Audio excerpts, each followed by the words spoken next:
Assalamualaikum warahmatullahi wabarakatuh. Saya Dr. Munawar Ibrahim, SKP MPH, selaku Sekretaris Daerah Kabupaten Pidijaya, bersama ini menyampaikan apresiasi yang setinggi-tingginya kepada Bapak Kapolres dan seluruh jajaran Polres Pidijaya yang telah bekerja keras menjaga situasi kondusif dan mengungkapkan berbagai kasus tindak pidana sehingga sampai saat ini Pidijaya tetap kondusif, aman, tentram, dan nyaman.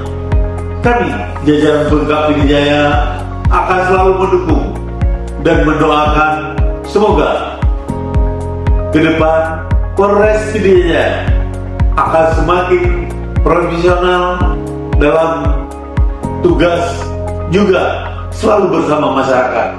Wassalamualaikum warahmatullahi wabarakatuh.